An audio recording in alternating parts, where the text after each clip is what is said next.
I think this is the first time I get to speak with Michael Garfield. Tim, growing up in Houston, for me it was KPRC and KTRH. Mm-hmm. And Michael was one of those names that, I had one time I dreamt of moving back to Houston and working for JP and Lana up at KTRH. And then all things, KTRH was blown out of the water by, changes and stuff like that. So now KTRH is coming to me.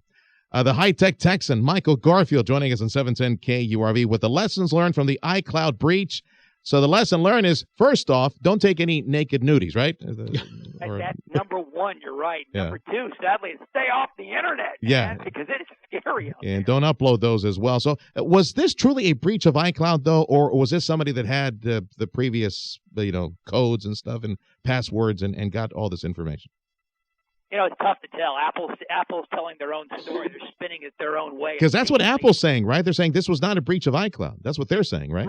Right. Initially, last weekend, they said it was a breach of the iCloud, which is a cloud server, which means you can access information from anywhere. And Apple has one. Google has a cloud. Facebook itself is a cloud.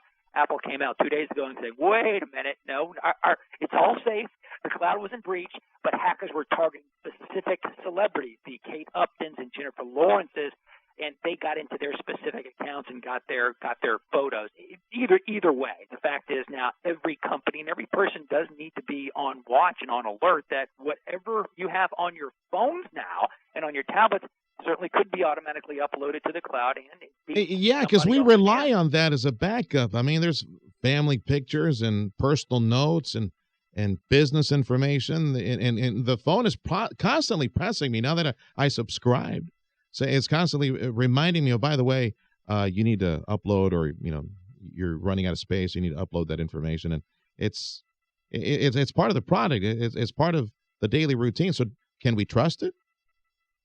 Tough question. I don't think you can 100% trust it. Okay. Does Michael Garfield trust it? You know what? I don't. I'm gonna tell you why. You talk about it's part of the product. I have an iPhone. A lot of people have an iPhone right now. There's a setting that a lot of people probably don't even realize that it's turned on. It's called photo stream, which means every photo that you take on your iPhone, automatically, once you take the photo, it goes up into the iCloud. Now, listen, that's good news in one aspect, because if you lose your phone, you've got all your photos stored in the cloud. It's a great backup. However, look what just happened. Somebody tapped into personal accounts and took those photos down. So what I do, I turn that off. I don't take my photos into the cloud. Once I sync my phone every night, I put it on my charger on my computer. I download all the photos I take. I put it on my home computer, my home server, and then I erase the photos off my phone. Which means now, if my phone is stolen, someone's going to take the pictures, and I know they're not up in the cloud. That's just me. Mm-hmm. That's just because I'm not that I have nudies and selfies, but I just don't want anything compromised.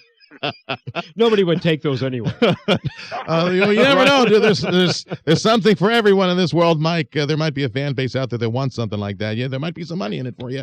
The high-tech Texan, Michael Garfield, joining us on 710 KURV. So, Michael, Tim Sullivan here. You're very skeptical of all of the privacy. You have to be skeptical. Yeah. And we you've heard the adage, what goes on the internet, it stays on the internet. Even if you throw something up there on Twitter for 1 minute, somebody's going to potentially capture that screen and put it up there.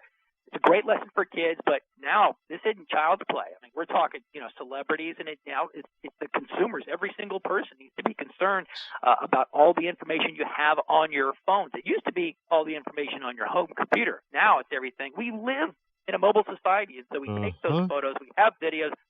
Make sure that it's protected. With that in mind, then, why are people still taking very personal photos of themselves? I think it's human nature, because we always think about it. We have a camera with us at all times. I've been doing this for 12, 13 years. Sergio can tell you, and I recommend technology. People say, hey, what's the best camera on the market? Well, the best camera, the answer is this. The camera that you have on you at any given time. I mean, if you have a camera at home, it doesn't do you good. We all have a camera in our pockets, in our purses right now with that cell phone. We're taking selfies. It doesn't even have to be a selfie, a nudie or anything. We take pictures of our kids and our grandkids. But we don't want our grandkids' pictures exposed on the internet too. Personal. Yeah. So don't put them up in the cloud. Just try to take them. But we do. I mean, we're putting them on Facebook. That's there forever. It's on our servers and on our drives, and now the cloud is not private. And And there's no unringing that bell, Michael, right? That's where No, and the people are doing this and voluntarily. everybody, we're all moving in that direction. It is the reality. And hackers are just waiting. They're just salivating at the opportunity to take our information, our personal information. We've been trained. Thank you, Mark Zuckerberg, with Facebook years and years ago. It's a diary right now. You know, we used to have diaries years and years ago where we wrote something down in a book and we put it in a lock and we put it under the pillow in the bed. Facebook and Twitter and everything else, they're diaries. Everybody has to say they're going to a doctor, and I have an illness, and this is what I had for lunch. That's just people have to realize that's just a little too much information out there. We post every single photo, and it's too much out there. It's a cloud, and once it's on there, it's pretty much going to be accessed for years and years to come. I think students, high school students, really need to watch it, certainly as they're applying for college. And people who are employed, be very careful what to post because your employers are watching. Oh, yeah. Mike, please stay in touch. It's a real honor speaking with you, pal. You've heard of e-signatures, right?